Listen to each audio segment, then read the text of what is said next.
I'm so sorry that I'm coming to you after a long time. This video about how to prepare for dental equivalency was asked from me for a long time, and I just didn't have the motivation because a lot of people come to the channel, they come, they don't subscribe. 85 people out of 100 do not subscribe, and it doesn't leave me with any motivation. So if you're watching this, I would request you to subscribe. It gives me some motivation to make more and more video and help you all out there. Enough of emotional blackmail to you guys. Let's get to the point. And the point today we are discussing is how to prepare for dental equivalency. Now, the first thing I want to tell you about is how the dental equivalency is different from any other exam, any other dental exam you have taken till now. We know there are 3 steps once you register with the NDEB. One is the AFK, one is the ACJ and the ACS. So let's talk about all this. Let's talk about a general approach. So what is the equivalency exam? Equivalency exam, if you see the NDEB website, they explain it's a competency exam. Now what is competency? So the competency exam is way different than your other dental exams. And how is it different is, it is judging you to be equal to a already practicing dentist in Canada. That's what you are expected to, because once you clear these exams, you are going to practice equal to a dentist who's already practicing in Canada. This is a very important factor which people do not understand about the competency exams. They think that it's just another exam where you go like your university exam or the exam you give in the dental degree, but it's not the same. Yes, after all, it's dentistry and you have to read the books. So let's say, for example, the first exam is AFK, or the Assessment of Fundamental Knowledge. What it wants to check is your level of fundamental knowledge as equal to any dentist practicing in Canada.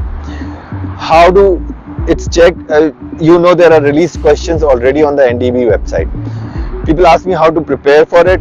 I always say, first of all, take the self-assessment on the NDEB website. You know where you stand. And then download the released questions which NDEB has given on their website. Try going through the questions and see where do you stand. How many out of the first 100 questions, the first 100 pages you know, how many you don't know, and mark out which are your weak areas and then go from there. If you are getting some questions right, you not by guesswork. If you knew the answer, stick to it. If you don't know the answer, you have to go back to that topic and study it more and more. Most of the questions I feel are oriented in a way which bring out more of the clinical stuff, but in terms of fundamental knowledge about it. What is fundamental knowledge? Let's say that you know that an NSAID or an aspirin or ibuprofen you can give to a patient. How does it work is the fundamental knowledge. So and it's just one example. There are so many other examples. For example, if you are doing oral sedation. Now oral sedation is a frequently practiced sedation method in Canada, a common method which people use here, which the dentists use here for wisdom tooth extraction or any patient which is under stress. And maybe back home in your country you are not using it, but there will be a question on it because that is a common practice here. So you need to know fundamental knowledge about all these topics too. So all these topics where your knowledge you think you are lacking, so all these things where you think your knowledge is weak, for the first exam, go through the papers, pick up these topics which you have never heard about, which you have never taken seriously. Don't think that you are not doing it in your home country or in your practice. That's not happening in Canada. So whatever the topics are, go thoroughly through them. Now the other question people ask, whether they should join an academy or not. It's a personal preference. If you guys want to join an academy, which academy, I have nothing to say because I didn't join any academy for AFK. I prepared for 3 months, and I think that is the minimum time you need to prepare for this exam. Nothing below 3 months. You cannot cover all the release questions, you cannot cover all the topics. So at least 3 months and more you should give the first exam, and go to the book, go to the theory, goes to standard textbooks. I'll try to put a list of textbooks to read, and you can clear this exam for sure. It's not an impossible exam, it's a way easier exam once you're well prepared. Alright, let's go to the next exam. The next exam is assessment of clinical judgment. Now, NDB wants to judge your clinical judgment, what you will do when you come out of the book and you are into a clinical situation in Canada. What are you going to do? If there is a medical emergency happens, let's say you have a patient in your chair who's stressed out, who has a history of MI, who has history of angina and starts complaining of chest pain, what would you do? Or you see an x-ray and where is in the bite wing and where are the caries and which caries need to be restored. So this is clinical judgment. Now, for example, I would say, let's say there's a picture in the exam of a brown spot. In the fundamental knowledge exam, I can mark it as a differential diagnosis, as a amalgam tattoo, as a melanoma, as a macule. But when I see the picture and there's no amalgam filling and I need to mark and it looks like a macule, then the only answer is macule here. So because the ACJ exam is designed in such a way that if you mark the macule and you choose according to the fundamental knowledge two other choices, you lose the whole mark. So you have to make the most appropriate clinical judgment in this case. That's what you have to do. Now again, the question is whether or you should join the academy or not. It's a personal preference. If you don't feel confidence, if you don't think you know, join the academy. But whichever academy you join, whatever you do, but do read the books too. Don't trust anyone, any academy blindly. See in the book, read in the book, and then go for it. So that's about the judgment exam. Now the third exam is the assessment of skill. Now skill is your hands. Now how do you do it in the patient? That's what is checked. Your skill level is checked in the exam of skill. This is where they want to check your hands. What you're doing, are you up to the standards? Because every procedure in Canada has a level or what we call a standard of care. So that should match the standard of care which is established by the Canadian associations or any associations, whichever you are licensed with. It should match the standard of care.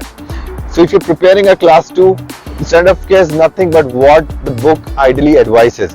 So I always tell candidates, join a Kidney Academy, whatever you want to do, but go read in Rosenstiel how a PFM crown cutting is done, what kind of margins are given, how much clearance, how to create a clearance, why guiding grooves is important. So all this, if you were preparing a class 2, go to student, read about preparing a class 2.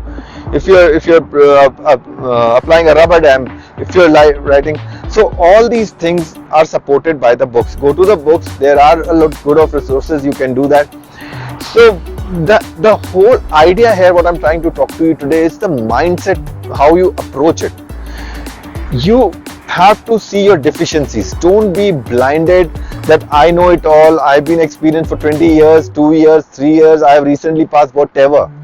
This is a bias we carry. We get blinded. We make the biggest mistake by telling ourselves we know it all because we were an endodontist. I was an endodontist and failed, or we are a periodontist, orthodontist, whatever dentist you are.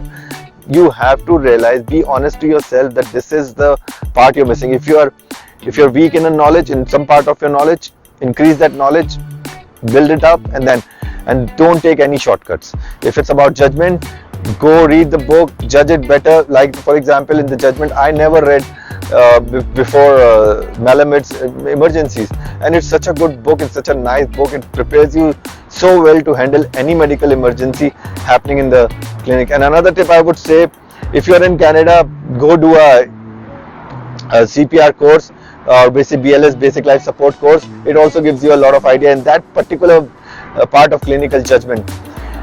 So get your mindset right. It's all in the mind.